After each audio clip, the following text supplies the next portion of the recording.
The Sony ZV-E1 and FX30 are excellent video cameras. However, despite their similarities, there are several reasons why you could be buying the wrong one.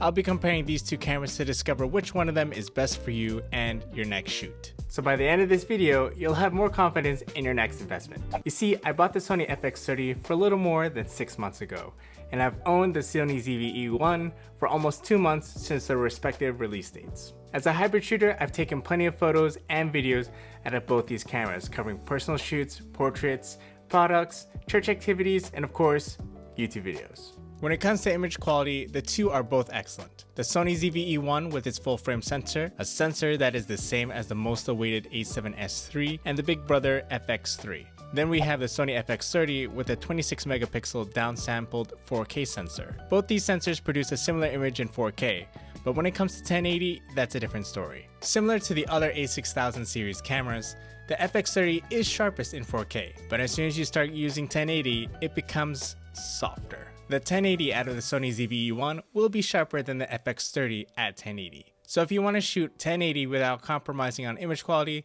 the Sony ZV-E1 is the one to choose. If you're running and gunning or even traveling in environments that have varying lighting conditions, the Sony ZV-E1 will give you more flexibility with its low light capabilities. So if you need to raise your ISO while still maintaining a clean image, note that the base ISOs of the ZV-E1 are 640 and 12800, while the FX30s are 800 and 2500. Plus, if you're interested in having that shallow depth of field, that bokeh, that blur, the ZV-E1 is your vibe.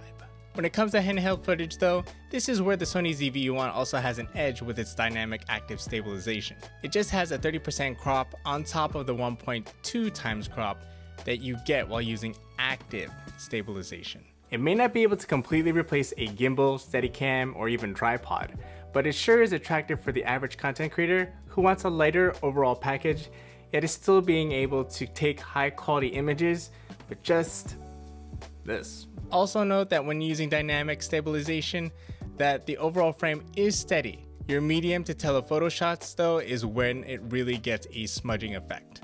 So if you're going to use dynamic stabilization, use wider lenses or steady motions. You ninja walkers know what I'm talking about.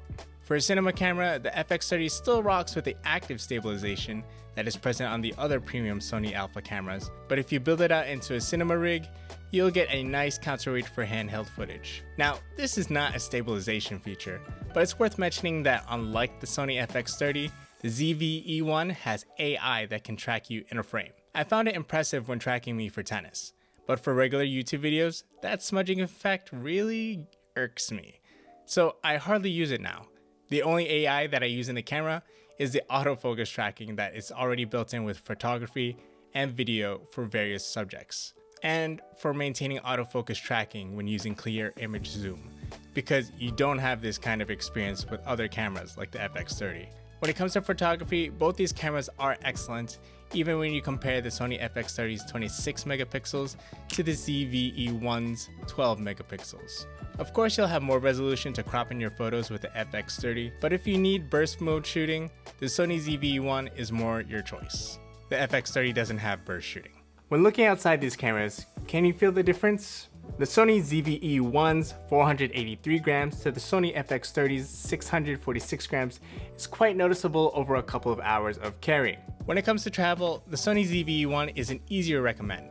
I went to New York with friends and regretted taking around the FX30 with a cage and the Sony 16 to 55mm. So nowadays, unless I'm bringing my FX30 for church stuff or client work, I keep it in my home studio for these YouTube videos. When I go out, I use the Sony ZV-E1, and I hardly notice it when it's weighing down on the strap of my sling bag. Of course, one of the big reasons for the difference in weight is the fan in the FX30. Without a doubt, if you're going to film for long periods of time, like for a wedding ceremony or a seminar, I would strongly advise you to get the Sony FX30, as it has no problems whatsoever overheating. The Sony ZV-E1 though has a different story. In 1080 resolution, you may be able to record up to 3 hours like me with the high temperature setting set to on. In 4K though, I was only able to get 45 to 55 minutes. Besides the difference in weight, the Sony ZV-E1 has a simpler design on the outside, yet was made with built-in quick access buttons in addition to having a function menu. The Sony FX30, even without quick access on-screen buttons, has its variety of reprogrammable buttons all over, giving you way more options to operate without digging into the menus. Fortunately, both of them have a dedicated menu for camera settings. I hardly ever go into my own custom menus. If you frequently do client work, I advocate for dual card slots, which the Sony FX30 does have, but the ZV-E1 does not. Plus, if you want, you can also use CF Express Type A cards on the FX30, but I'm using UHS-2 SD cards on both these cameras. Now, what about the overall price to use and own these cameras? Both of these cameras cost $2,198. As nice as the Sony ZV-E1 is with all its features, one of the biggest downsides to owning a full-frame camera is the price of its premium lenses. To save some more money, fortunately, third-party lens manufacturers like Sigma and Tamron provide us with alternative lenses with similar quality. As for the FX30, the lenses may be cheaper than full-frame, but if you want to rig it up, you can easily spend another $1,000 on putting a rig together. But if you plan to keep it minimal, then all good. Use those lenses for crop sensors.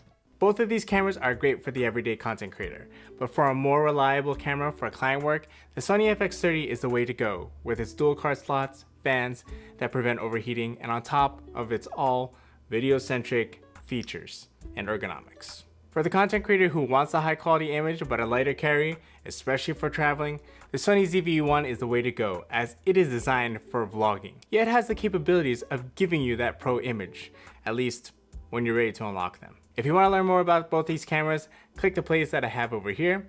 But until next time, thanks again for watching. Now go out there and shoot for the life that matters. See ya!